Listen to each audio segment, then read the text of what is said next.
সারা সপ্তাহে একদিন মাত্র বাড়িতে থাকি, তাও এই বাড়িতে কারো সহ্য হয় না।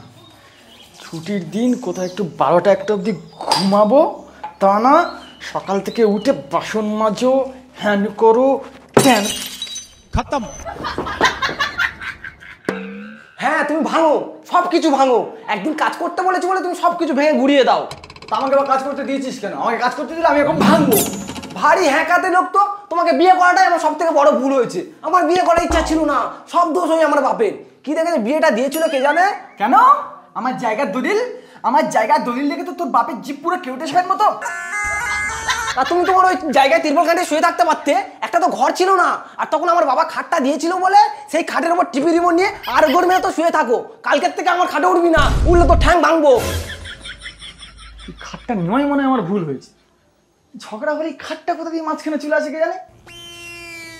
একটা খাট দিয়ে মাথা করে পুরো কিনে ফেলেছে। কি দরকার কলতলা ঝগড়া খাট অব্দি নিয়ে যাওয়ার? আজকে আবার কোথায় শুতে হবে কে জানে। তখনকার সময় আমার বাবা 20,000 টাকা দামের খাট দিয়েছিল, তাও আবার শাল কাঠে। লোকের খাটে শুতে হবে, আর কত বড় বড় চালের গল্প। এই শুরু হলো রে, এবারে সারাদিন শুধু ভ্যাচর ভ্যাচর ভ্যাচর।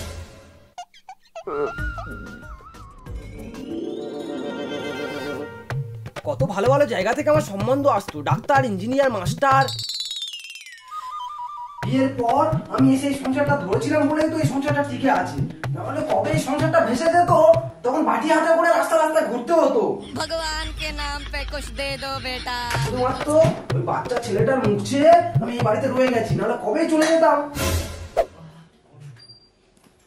ও মা, খেতে দাও।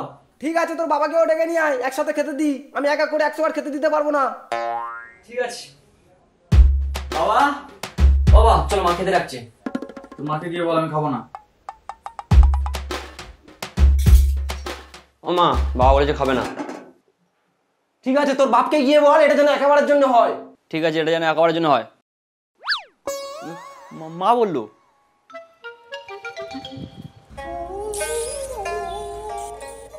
মামা, বাবা খেতে বসে গেছে। বাবা, কোনো রিস্ক নিয়ে লাভ নেই, কোথায় খাওয়া দাওয়া বন্ধ হয়ে যাবে।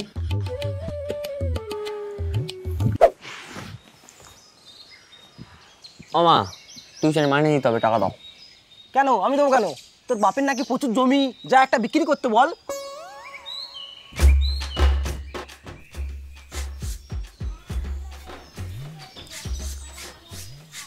বাবা, টিউশন মাইনে দিতে হবে, একটা জমি বিক্রি করো, মা বললো।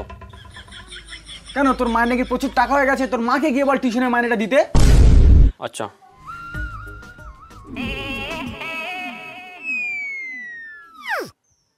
ও, আমি এবার বুঝলাম, দুজনে ঝগড়া করে বসে আছো, দুজন মিলে আমার মাথা খেয়ে নেবে আমার।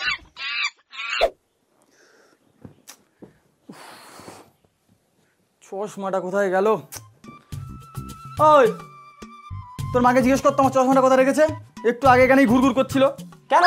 আমি রাখতে যাবো কেন? যার জিনিস তার খেয়াল থাকে না? খেয়াল রাখলেও বাকি, কেউ যদি ইচ্ছা করে কোনো জিনিস লুকিয়ে রাখে সেটা আর খুঁজে পাওয়া যায়?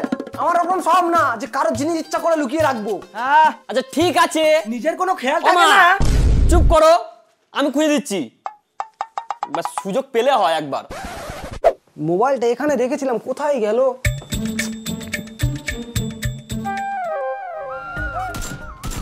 এই তুই আর ফোনে হাত দিয়েছিস মানে? তোকে কতবার বলেছি না আর ফোনে হাত দিবি না? আমি তোমাকে কথা বলেছি না, একটা ফোন কিনে দাও, একটা ফোন কিনে দাও। আমার ফোন থাকলে আমি তোমার ফোনে হাত দিই। কত হচ্ছে ওর উচ্চ মাধ্যমিক পরীক্ষার সামনে, আর আমি ওর মোবাইল কিনে দিও, গেম খেলুক। ওই ওর কানের গোড়ায় ঘাপাচ্ছে, দাও তো। যাদের সামনে উচ্চ মাধ্যমিক পরীক্ষা তারা সারা দিন রাত এক করে বই নিয়ে পড়াশোনা করছে, আর ওর ফোন কিনে দাও, বাবু বসে বসে এখানে গেম খেলবে। আচ্ছা তুই গেম খেলে কোন স্বর্গে বাতি দিবি?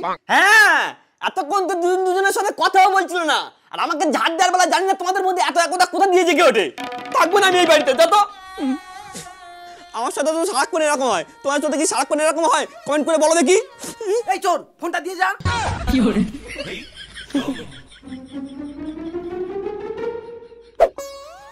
তাহলে আর বাইরে গিয়ে কি করবো, যাই ঘরে।